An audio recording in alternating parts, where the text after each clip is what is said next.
Hello, my name is Oleg and I'm a Russian American. I just drove down to basically the Russian embassy, the Russian consulate of New York, the state of New York City, Manhattan.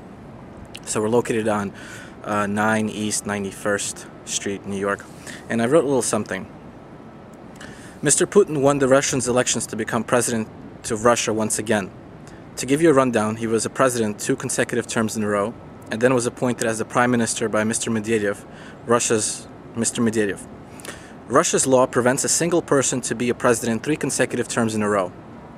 So after being a Prime Minister, while the role of the presidency was occupied by another, he was then legally allowed to run again, and he won.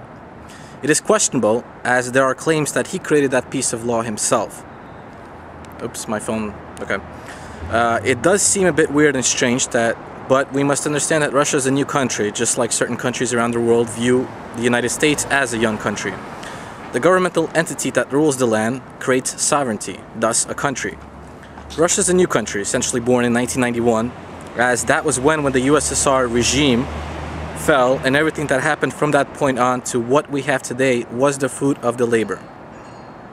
One can say it is much more complicated than that, but why continue to make life complicated? Looking back at the events that took place from the days of the formation of the United States of America to what it is today, one can find an enormous amount of flaws in the democratic system and even question the legitimacy of such claims. Do not get me wrong, I do not agree with the choices that Mr. Putin took and the people that are essentially giving him that kind of power. It is not that Mr. Putin is wrong, it is the people that surround themselves around him, believe in him, support him, that essentially give him the power. I hope to imagine that one day Mr. Putin will put an executive order in place preventing others to do what he was able to do, with the knowledge that no person shall have that kind of power for as long as he was able to hold on to it. Much like for the majority of the American history, it was a tradition set forth by the first president of the United States.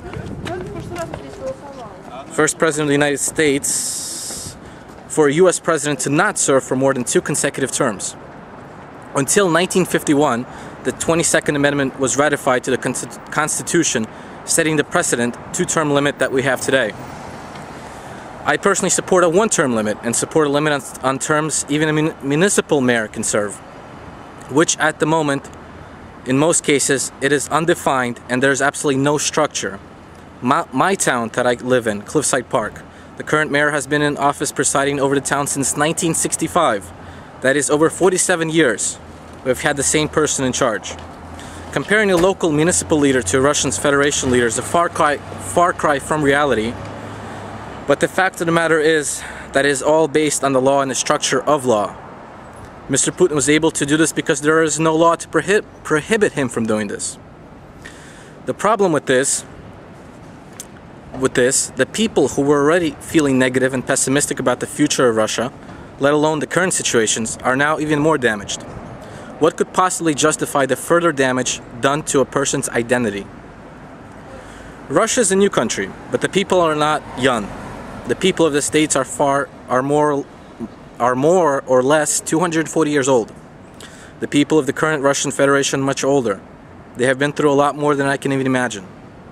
I have no idea how the structure of the government operates in the Russian Federation. Here we have 3 systems that are in place to prevent one system from having too much power, and the terms are distribution of power and checks and balances. The legislative branch scrutinizes the executive and judicial branch. The executive branch scrutinizes the legislative and judicial branch. The judicial branch scrutinizes the legislative and executive branch. So what is there to stop Mr. Putin from doing this? I'm hoping there is something, and that is where all efforts must go. If there is nothing to keep the single individual on a leash, then there must be a system in place that from time to time must pull on the leash when it may seem too much power is exercised. There must be a limit on the amount of power one single individual may have and exercise.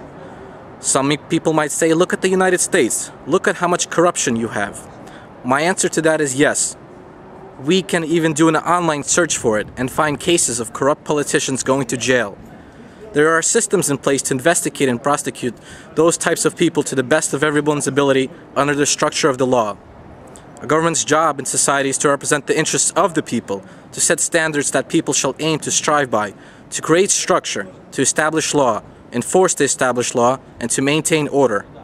The problem is not that Mr. Putin presided as a president from 2000 to 2008 and as a prime minister from 2008 to 2012 and now elected again to serve as the president from 2012 to 2016, essentially a 16-year reign of power, but that the system of government failed to address that concern, failed to look at the mistakes that took place in the United States, failed to put a system in place that would prevent a single individual from having that kind of power to do as he or she would please to do with.